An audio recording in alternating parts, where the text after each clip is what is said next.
There comes a time in every primal's life when they begin to question the world around them enough to finally say, you know what, it's time to eat raw chicken.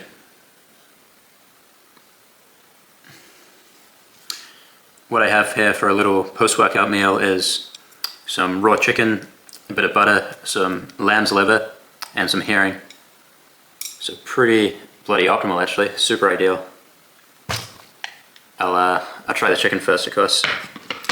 Never had raw chicken yet, so this is the first time. I got like a, free range, 100% organic, no hormones added. That's really the best I could do. It's not perfect, It's not as safe as the liver would be, or the fish, but that's okay. It is what it is. I had cooked chicken last night, because I was having dinner with my mate, and it was delicious, but there was a lot of salt and pepper on it, and a cheap, lower quality chicken, definitely not optimal. So this is how I make up for that. Cheers. First bit of raw chicken.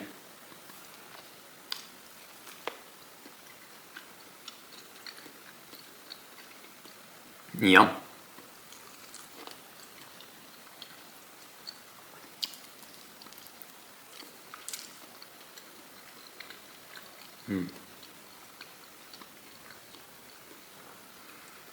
Wow, okay, that's good. I can tell right away the skin's going to be way nicer cooked, and I may even need to rip it off. I don't know if the skin's going to be very edible, but that meat, holy shit, that's nicer than cooked chicken, to be honest. I wasn't even expecting it to be that good. It's bloody delicious. Obviously raw meat tastes super good, and overall just as good as cooked, but there's certain cuts of meat where it's like, I actually prefer that cooked, to be honest, but this is not one of them. This is bloody amazing. What's your favorite raw meat? Comment below. Also, what raw meat did you start off on? What did I start off on actually? Just a lot of ground beef and raw venison, because I go hunting, so that was kind of an easy in right there. Shoot a deer, eat the liver and the heart while you're cutting it up, that kind of thing. So that was a pretty primal start for me actually. Yeah, this skin, I don't know what. Do you guys eat the chicken skin as well? I heard some people say it's a bit like mastic gum, super tough jaw workout, which could be good.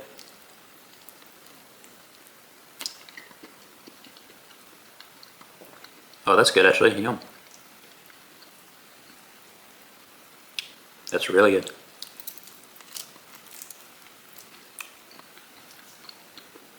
Why would you go to KFC when you can just have this? It's way better.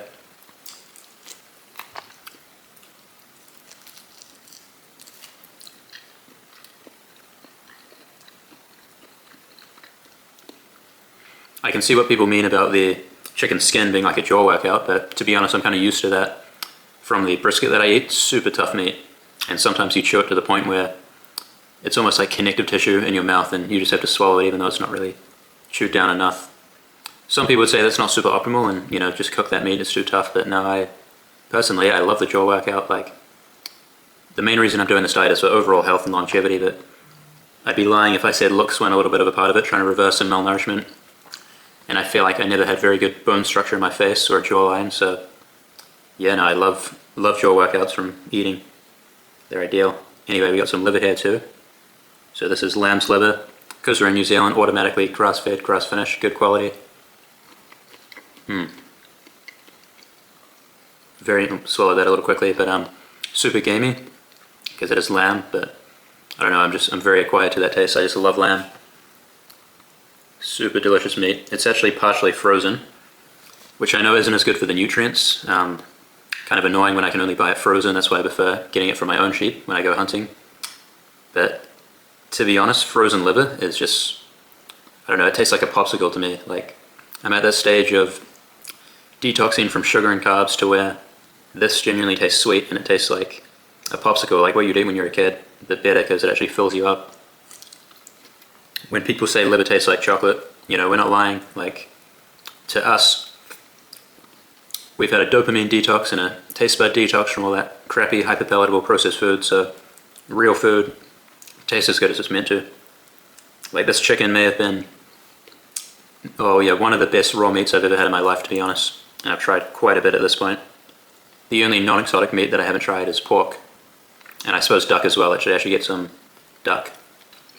Problem with duck though is one of the main reasons they're farming duck is for the foie gras, the liver, and they feed them a shit ton of grains and fructose to really swell up that liver and make it nice and fatty and a delicacy. So I don't know if it's the safest meat to eat raw. You know, grain-fed monogastric animals you got to be pretty careful with.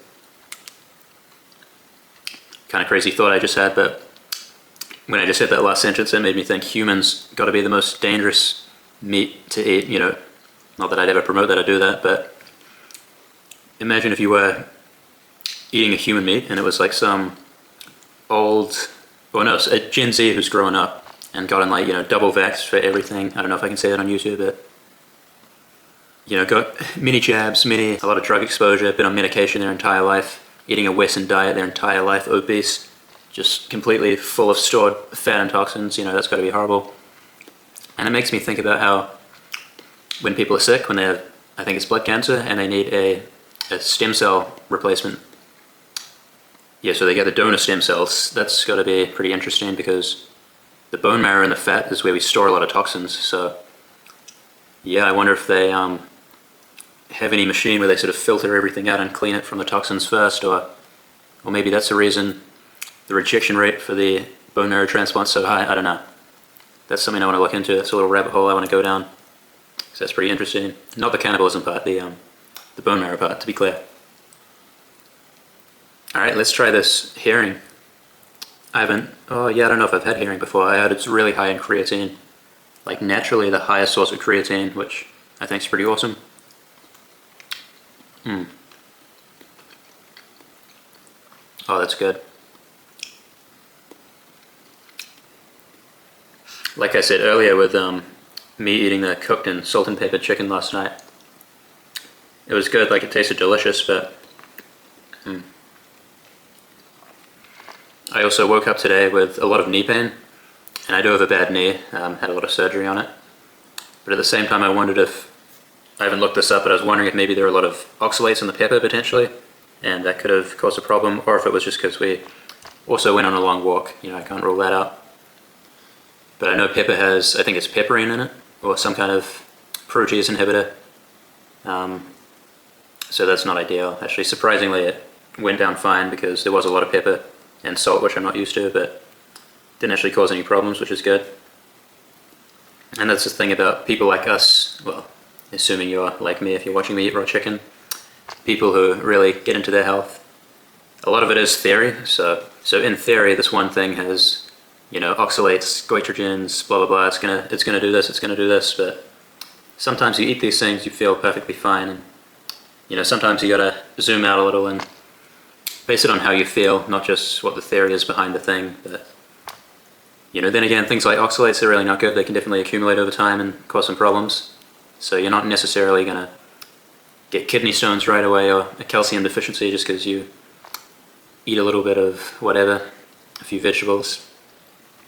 What's a big, yeah, spinach. Spinach is a big one. Or turmeric powder, something like that, some seasoning on your food. It's not a huge deal, but it's more for when you're doing it every day. The biggest thing I find though is once you cut that stuff out, you really need to keep it cut out. Because normally when, like these days, maybe if I have a bit of alcohol, that would be a big one, some other kind of carbs, you know, I'm gonna get a lot more bloated, some acne the next day. Pasteurized dairy, that too, you know, it just noticeably causes a lot more problems than it used to. And makes perfect sense as well, like the whole phrase, my body's a temple, you know, that becomes true. You really get your body to that perfect healthy place and then you start introducing these toxins in it. You know, what's better proof than that these things are harmful? You get your body healthy and then look at what they do to a healthy body. Almost like an instant detox sometimes.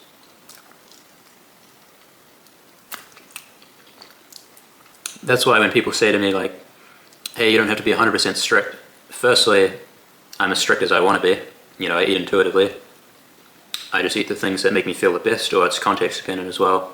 Like last night, you know, cooked chicken was available, so that's what I ate. I have no problem with that. It was delicious.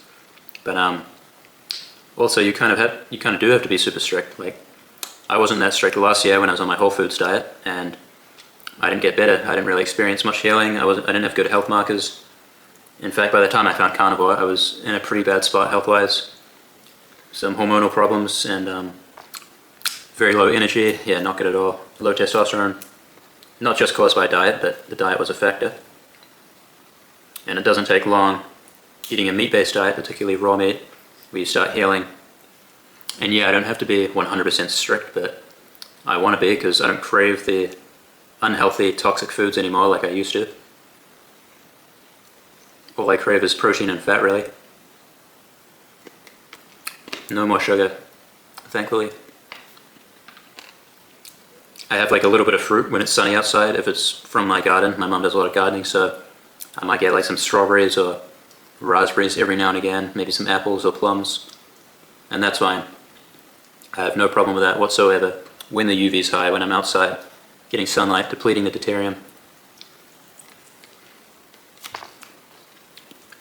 But I do feel a little suboptimal when I'm like at a dinner party at a blue light lit environment and there's like cherries or summer fruits around the table. I'm eating those. Like, yeah, it's not the worst thing in the world, but they're still covered in pesticides. They're still full of sugar.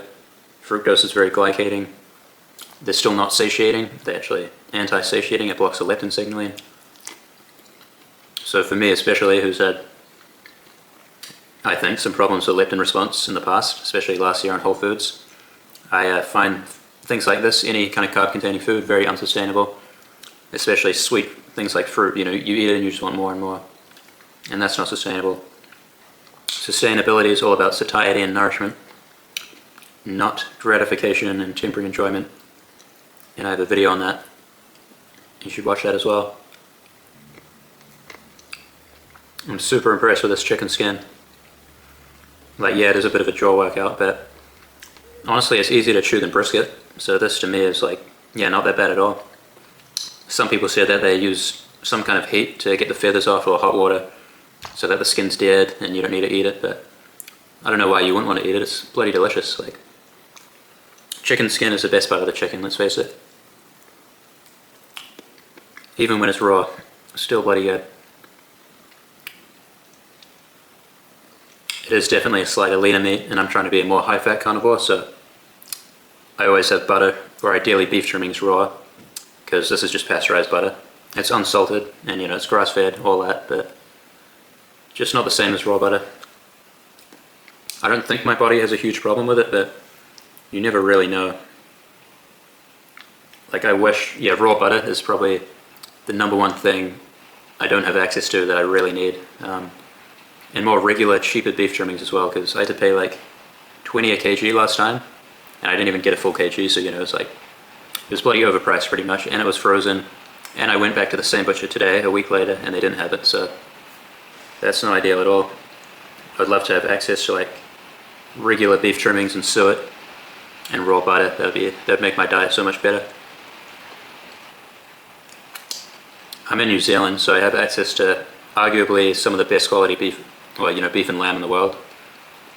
And for me personally, I have some wild venison and sheep, and sometimes goats as well when I go hunting, so that's super optimal.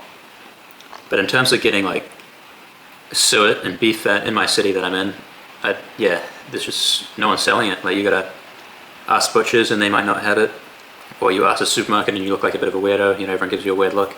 Not that I care. But I could go online and buy it. There's heaps of like good quality farms selling food online, but then they deliver it frozen already, and you gotta like do a minimum order of like $100 something, so it adds up. That's probably what I'll do next. Find one of those online places selling like the split bone marrow, and it's all grass-fed, good quality, organic, and like 5 kg packets of suet. Then I can just go through that slowly. I don't really care that it's frozen, to be honest. You can defrost it for a couple days, regenerate a bit of the bacteria and enzymes. It's not that bad. Maybe that's just my mindset because I eat a lot of frozen meat and I don't want to admit how degraded it is. Probably a bit of truth there, but still. Alright, that's all I gotta say for this little vlog, little eating video. Yeah, if you haven't had raw chicken yet, try to find yourself a good quality source and try it, because genuinely one of the nicest raw meats. And anyway, hope you enjoyed this. See you in the next one. Stay primal.